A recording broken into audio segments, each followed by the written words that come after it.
did you have a lot for fashion? I thought everybody looked. I don't have like specific things, but I thought everyone looked fantastic in this episode. Everybody looks so good. Yes, I have a fashion frustration because I couldn't find something. I have, and I have some fashion fun facts. I think that's yeah, and just some information. So I don't even know where to start. Okay, let's start with Chloe because we see her in the beginning. She was wearing the same bikini top that she was wearing in the last one, and I was like, I don't think anything that great about it. It was like this aqua sea green color. It looked like a sports bra almost. So I found on TikTok somehow through all my rabbit holing, if that makes sense, this TikToker called at great underscore Dayn Dayn, and she like knows the brands and like shouts them out. Like she's like, I love watching shows. She worked in fashion and stuff, and she'll know brands and shout them out. So let me tell you something about that bikini top. That bikini is made by a company which I've never heard of called Hunza, Hunza.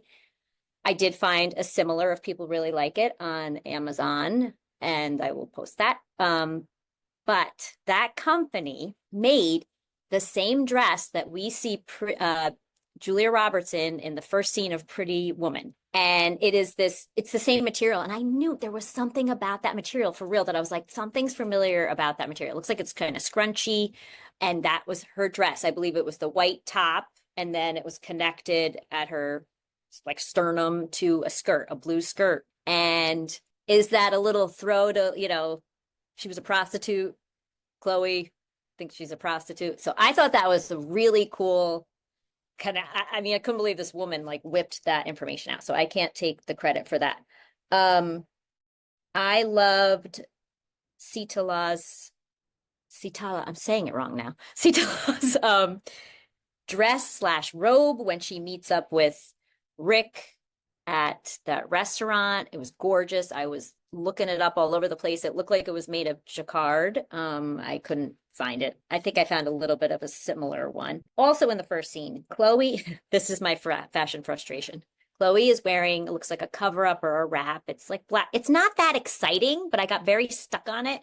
It's black, I believe. When you zoom in on it, it has these little symbols on it. And I was like, what are those symbols from? What's that brand? I text my sister-in-law who knows a lot of brands. She lives in Florida and sent her it. And she said, it looks like Louis Vuitton, but maybe like a knockoff. And I was like, there's no way it's a knockoff on the White Lotus. I looked everywhere for this thing. I mean, I also even messaged Alex Bovard, the the costume designer, wardrobe designer, because she had written me back when I mentioned her in my story the other day. So I was like, yeah, yeah, yeah. And I know she saw my message, but she did not reply.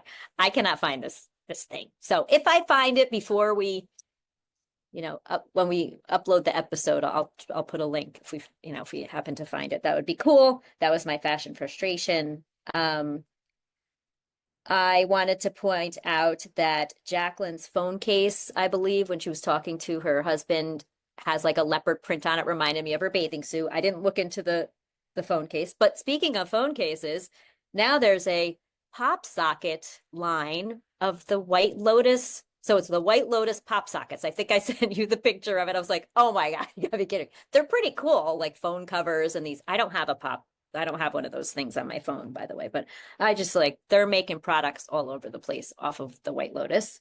Kind of funny. Let's see. This show is causing me possibly to go into a shopaholic thing. I'm trying not to buy the things. I did buy the look-alike cheetah print or leopard print, whatever it is, bathing suit from last episode. We'll see how it goes. I do need a one piece, so we'll see. Anyway, I loved Zion's shirt, which was when he first got there. And I did find that on Shop Your TV. There was a similar one, which was great. Because of course his was super expensive, I'm sure. But his was from Zara, which is no longer available. A very similar one on Amazon is $32.99. So that's pretty cool.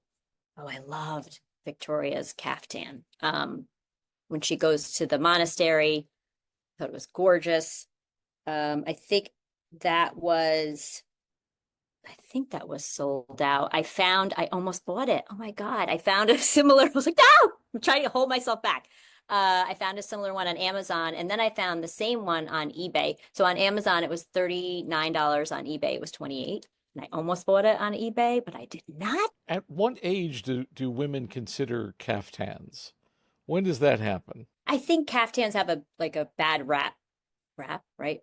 That they're for like older ladies and like, but they're making I think I don't know exactly what age. I bet all ages would wear them. They're so pretty. I think that Victoria Ratliff had a belt around hers, so made it a little more of a shape to it as opposed to just big, billowy. Um, I actually did love Jacqueline's cover up.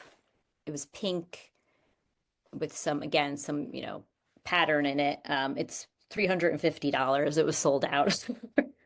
But of course, there was a similar that I found that I can link. I think that is it. I feel like I had so many things.